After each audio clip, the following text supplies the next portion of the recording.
എല്ലാ പദവികളും തരുന്നത് ജനങ്ങളാണല്ലോ.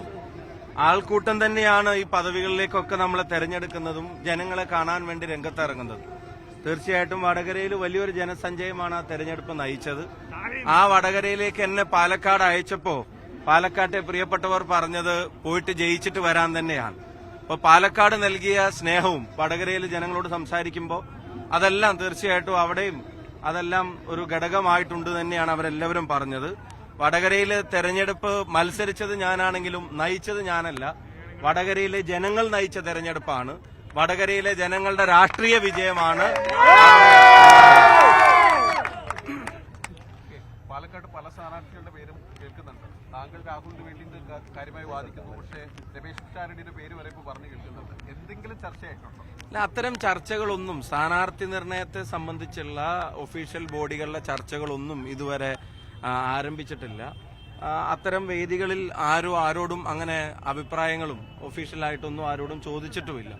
ശ്രീ രമേശ് പിഷാരടി ഉൾപ്പെടെയുള്ള ആളുകളെ സംബന്ധിച്ചുള്ള വാർത്തകൾ പുറത്തു വരുന്നുണ്ട്. അദ്ദേഹം തന്നെ ഇന്നത് ക്ലിയർ ചെയ്തിട്ടുണ്ട്. രമേശ് പിഷാരടി ഇന്ത്യൻ നാഷണൽ കോൺഗ്രസിന്റെയും UDFന്റെയും അവിഭാജ്യ ഘടകമാണ്. അദ്ദേഹം നിയമസഭയിലോ അതിനും ശേഷമുള്ള പദവികളിലൊക്കെ ഉണ്ടായി കാണാൻ തന്നെയാണ് ഞങ്ങൾ ആഗ്രഹിക്കുന്നത്. പക്ഷെ ഈ തെരഞ്ഞെടുപ്പിൽ മത്സരിക്കാൻ താല്പര്യമില്ല എന്നുള്ളതും തെരഞ്ഞെടുപ്പിന്റെ പ്രവർത്തനങ്ങളിൽ സജീവമായിട്ട് ഉണ്ടാകുമെന്നുള്ളതും അദ്ദേഹം പറഞ്ഞിട്ടുണ്ട്. അദ്ദേഹമൊക്കെ പാർട്ടിക്ക് ഒരു അസറ്റാണെന്നുള്ള കാര്യത്തിൽ സംശയം വേണ്ട. പാലക്കാട്ടെ സ്ഥാനാർത്ഥി നിർണയത്തെ സംബന്ധിച്ച് ഔദ്യോഗിക ചർച്ചകളൊന്നും തന്നെ ഇതിനകം ആരംഭിച്ചിട്ടില്ല. പിന്നെ ഒന്നിൽ കൂടുതൽ പേരുകൾ കേൾക്കുക എന്നുള്ളത് സ്വാഭാവികമായിട്ടും ഉണ്ടാവും. കാരണം അർഹരായ യോഗ്യരായ 1ലും 2ലും 3ലും ഒക്കെ കൂടുതൽ ആളുകൾ ഈ പാർട്ടിയിൽ ഉണ്ട് എന്നുള്ളത് നമുക്ക് എല്ലാവർക്കും അറിയാം. പക്ഷെ ഉചിതമായ എല്ലാവരുടെയും സമ്മതത്തോടുകൂടി എല്ലാവരും ഒറ്റ മനസ്സോടെ പാലക്കാട്ട് ജനങ്ങൾ ഇഷ്ടപ്പെടുന്ന ഒരു സ്ഥാനാർത്ഥിയെ പാർട്ടി പ്രസന്റ് ചെയ്യും. പാലക്കാട്ട് ജനങ്ങൾ ഞങ്ങളെ കൈവിടില്ല എന്ന് ഞങ്ങൾക്ക് ഉറപ്പുണ്ട്. 2019ലും 2021ലും 2024ലും ഒക്കെ പാലക്കാട് നിയോജകമണ്ഡലത്തിൽ UDFന് തന്നെയാണ് ജനങ്ങൾ ലീഡ് നൽകിയിട്ടുള്ളത്. അത് അസംബ്ലി പാർലമെന്റ് വ്യത്യാസങ്ങളില്ലാതെ ഞങ്ങൾക്ക് ലീഡ് നൽകിക്കൊണ്ടിരിക്കുകയാണ്. അത് ജനങ്ങളുടെ പാലക്കാട്ടെ ജനങ്ങളുടെ ഒരു ക്രെഡൻഷ്യൽസ് ആണ്. അത് തീർച്ചയായിട്ടും ഞങ്ങളുടെ കൂടെ ഉണ്ടായിരിക്കും. അവരാഗ്രഹിക്കുന്ന തരത്തിൽ ജനങ്ങൾക്കൊപ്പം നിൽക്കുന്ന ഒരു സ്ഥാനാർത്ഥിയെ ഞങ്ങൾ കൊടുക്കും. അതുമാത്രമല്ല, ലഭിക്കുന്ന അവസരത്തിൽ ഈ ജനതയ്ക്കും ഈ നാടിനും വേണ്ടി ശബ്ദിക്കും. ഒപ്പം കേരളത്തിൽ പ്രതിപക്ഷത്തിരിക്കുന്നു എന്നുള്ളതുകൊണ്ട് തന്നെ ജനങ്ങളുടെ വിഷയങ്ങൾ രണ്ട് ഭരണകൂടങ്ങളും ജനങ്ങളെ വേട്ടയാടുമ്പോൾ ആ വിഷയങ്ങൾ കൃത്യമായി അവതരിപ്പിക്കാൻ കഴിയാവുന്ന ഒരാൾ തന്നെയായിരിക്കും പാലക്കാട് വരിക എന്നുള്ളതാണ് ഞങ്ങൾ എല്ലാവരും പ്രതീക്ഷിക്കുന്നത്. വടകരയിലെ കാഫർ പ്രയോഗത്തില് പോലീസിന്റെ ഒരു അന്വേഷണം ഫലപ്രദമായ രീതിയിലാണ് നടക്കുന്നത്. വടകരയിലെ കാഫർ പ്രയോഗത്തില് പോലീസിന്റെ ഒരു പോലീസ് കൃത്യമായി അന്വേഷിച്ചിരുന്നെങ്കിൽ ആ പ്രയോഗത്തിന്റെ സൃഷ്ടാക്കളെ കാണാൻ ഇത്രയും കാലം കാത്തിരിക്കേണ്ട ഒരു അവസ്ഥ വരില്ലായിരുന്നു. ആ സാധനം പുറത്തു വന്ന ഉടനെ അത് പുറത്തു വന്ന ഫേസ്ബുക്ക് പേജുകളിലെ അഡ്മിന്മാരെ വിളിച്ച് അതിന്റെ സോഴ്സ് എന്താണെന്ന് ചോദിക്കേണ്ടതിന് പകരം പോലീസ് നേരെ മെറ്റക്ക് കത്തെഴുതുകയാണ് ചെയ്തത്. ആ കത്തെഴുതുമ്പോൾ പോലീസ് ആഗ്രഹിച്ചത് കുറച്ച് സമയം മേടിക്കണം തന്നെയാണ്, കുറച്ച് സമയം നീട്ടിക്കിട്ടണം. അത് നീട്ടിക്കിട്ടുന്നത് ഭരണകക്ഷി താല്പര്യമാണ്. ഭരണകക്ഷി താല്പര്യം സംരക്ഷിക്കാൻ വേണ്ടിയാണ് പോലീസ് അത് ചെയ്തത്.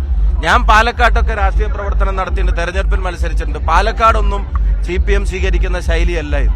ഇവിടുത്തെ സാധാരണ CPM പ്രവർത്തകർക്ക് അംഗീകരിക്കാൻ കഴിയാവുന്ന ശൈലിയുമല്ല.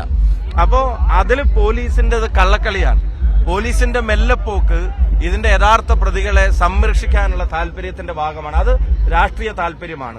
ഒരു കാര്യത്തിൽ ആശ്വാസമുണ്ട്, അത് വ്യാജമായ സ്ക്രീൻഷോട്ട് ആണെന്ന് ഇനി മൂക്ക് താഴ്ത്തക്കായിട്ടുള്ള ആരും ഈ നാട്ടിൽ വിശ്വസിക്കാൻ ബാക്കിയില്ല. എല്ലാവർക്കും അത് ബോധ്യപ്പെട്ടിരിക്കുന്നു, അത് വ്യാജമാണ്. ആ വ്യാജ പ്രചരണങ്ങൾ കൂടിയാണ്, ആ നാടിന്റെ ഐക്യത്തെ തകർക്കാനുള്ള ഒരു വ്യാജ പ്രചരണത്തെ കൂടിയാണ് വടകരയുടെ ജനാധിപത്യ മതേതര രാഷ്ട്രീയ മനസ്സ് ഒറ്റ സ്വരത്തിൽ എതിർത്തതും ഇല്ലാതാക്കിയതും. CPM ജില്ലാ സെക്രട്ടറിയിലെ ഏതെങ്കിലും തരത്തിലുള്ള പങ്ക് ഇതിനകത്ത് ഉള്ളതായിട്ട് അങ്ങനെ എന്തെങ്കിലും? അതിനകത്ത് വളരെ ഉത്തരവാദിത്തപ്പെട്ട മുഖമറിയാത്ത ആളുകളുടെ പ്രചരണമായിരുന്നില്ല. വളരെ ഉത്തരവാദിത്തപ്പെട്ട ആളുകളാണ് തങ്ങളുടെ ഫേസ്ബുക്കിൽ അത് ഷെയർ ചെയ്തത്. എന്ന് മാത്രമല്ല, സ്ഥാനാർത്ഥി പോലും നേരിട്ട് വന്ന് ആ പ്രയോഗത്തെ സംബന്ധിച്ചുള്ള കമന്റ് തെരഞ്ഞെടുപ്പിന്റെ മണിക്കൂറുകളിൽ നടത്തുക. അതുമാത്രമല്ല, അത് വ്യാജമാണെന്ന് അറിഞ്ഞ ശേഷവും CPMഉം LDFും നടത്തിയ പരിപാടിയുടെ മുദ്രാവാക്യത്തിൽ പോലും ഈ ഒരു പർട്ടിക്കുലർ പദം അവർ കൊണ്ടുവരാണ്. അപ്പൊ അതിന്റെയൊക്കെ അർത്ഥം എന്താ? അവരതിനെ ഓൺ ചെയ്തു. വ്യാജമാണെന്ന് അറിഞ്ഞിട്ട് ഓൺ ചെയ്തു. ഒന്ന്, തെരഞ്ഞെടുപ്പിന്റെ റിസൾട്ടിനെ അട്ടിമറിക്കാൻ അവസാന മണിക്കൂറുകൾ ശ്രമം നടത്തി. അത് ദയനീയമായി പരാജയപ്പെട്ടു. പിന്നെ ദയനീയമായ ആ പരാജയത്തിന്റെ മാറ്റു കുറക്കാൻ വേണ്ടി തെരഞ്ഞെടുപ്പിന് ശേഷവും ആ പ്രചരണങ്ങളിൽ കുറച്ച് മുമ്പോട്ട് പോകാൻ നോക്കി. പക്ഷേ അത് ജനങ്ങളും ഇവിടുത്തെ വടകരയിലെയും കേരളത്തിലെ മൊത്തം ജനങ്ങൾക്കും അതിന്റെ യാഥാർത്ഥ്യം മനസ്സിലായി. ആ ചെറുപ്പക്കാരൻ കുറ്റക്കാരനല്ലെന്നും അയാൾക്കെതിരെ തെളിവില്ലെന്നും കോടതിയിൽ തന്നെ പോലീസിന് റിപ്പോർട്ട് കൊടുക്കേണ്ടി വന്നു. ഒരു പ്രധാനപ്പെട്ട കാര്യം കൂടെ, ഇന്നിപ്പോ ഞാനിങ്ങോട്ട് വരുമ്പോ കേട്ടൊരു വാർത്തയാണ് അരുൺ. വടകരയിലെ തലശ്ശേരി നിയോജകമണ്ഡലത്തിൽ എരഞ്ഞോളിയിൽ 86 വയസ്സായ ഒരു വൃദ്ധൻ ബോംബ് പൊട്ടി മരിച്ചിരിക്കുന്നു എന്നുള്ള വാർത്തയാണ് ഇപ്പോഴും കേട്ടത്. അദ്ദേഹം ഒരു പറമ്പിൽ നിന്ന് തേങ്ങ പെറുക്കാൻ വേണ്ടി പോയ സമയത്ത് അവിടെ കണ്ടൊരു ചോറ്റുപാത്രം തുറക്കാൻ ശ്രമിച്ചപ്പോൾ സ്റ്റീൽ ബോംബാണെന്ന് കരുതപ്പെടുന്നു. അത് പൊട്ടിയാണ് 86 വയസ്സായ ഒരു വയോവൃദ്ധൻ മരിച്ചത്.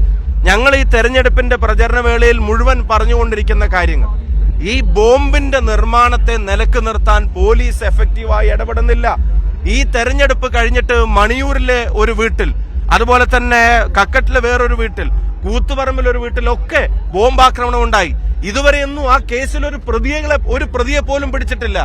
അപ്പൊ ഈ ബോംബ് കാര്യത്തിൽ പോലീസ് വളരെ ഇൻഎഫക്റ്റീവായി പോലീസ് പെരുമാറുന്നത് ഇത് ഉണ്ടാക്കുന്നവരുടെ മാത്രമല്ല, അവർ ആർക്കെതിരെയാണ് ഉപയോഗിക്കാൻ ശ്രമിക്കുന്നത് അവരുടെ മാത്രമല്ല, പക്ഷെ സാധാരണ ജനങ്ങളുടെ ജീവൻ നഷ്ടപ്പെടുന്ന തരത്തിലേക്ക് പോവാണ്.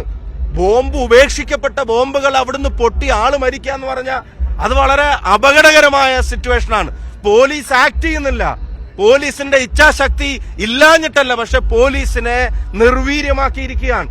ഈ ബോംബ് നിർമ്മിക്കുന്ന ആളുകളെ, അത് ഉപയോഗിക്കുന്ന ആളുകൾക്കെതിരെ കൃത്യമായ നടപടി ഉണ്ടാവണം. വ്യാപകമായ പരിശോധനകൾ നടക്കണം. ഇങ്ങനെ ഉപേക്ഷിക്കപ്പെട്ടതും കരുതിയിരിക്കുന്നതും ഒളിപ്പിച്ചു വെച്ചിരുന്നതുമായിട്ടുള്ള മുഴുവൻ സാധനങ്ങളും അതിന്റെ നിർമ്മാതാക്കളെയും കണ്ടെത്തിയിട്ടില്ലെങ്കിൽ നിരപരാധികളുടെ ജീവൻ നഷ്ടപ്പെടുന്ന സാഹചര്യം ഉണ്ടാവും. അത് വടകരയിലെ ജനങ്ങൾ ആഗ്രഹിക്കുന്നതല്ല. വടകരയിലെ ജനങ്ങളുടെ റിസൾട്ട്, തെരഞ്ഞെടുപ്പിന്റെ റിസൾട്ട് വളരെ ക്ലിയറാണ്. ബോംബ് രാഷ്ട്രീയത്തിനും വർഗീയ രാഷ്ട്രീയത്തിനും ഈ രണ്ട് ഭരണകൂടങ്ങൾക്കും എതിരായിട്ടുള്ള കൃത്യമായ വിധിയെഴുത്താണ്. അത് മനസ്സിലാക്കാൻ ബന്ധപ്പെട്ട ആളുകൾ തയ്യാറാവണമെന്ന് അവിടുത്തെ ഒരു എളിയ ജനപ്രതിനിധി എന്ന നിലക്ക് ഞാൻ അഭ്യർത്ഥിക്കുന്നു. പോലീസിനോട് കൃത്യമായി ആക്ട് ചെയ്ത് ഇനിയും നിരപരാധികളുടെ ജീവൻ നഷ്ടപ്പെടുന്ന ഒരു സാഹചര്യം ഒഴിവാക്കണമെന്ന് പോലീസിനോട് ആവശ്യപ്പെടുന്നു.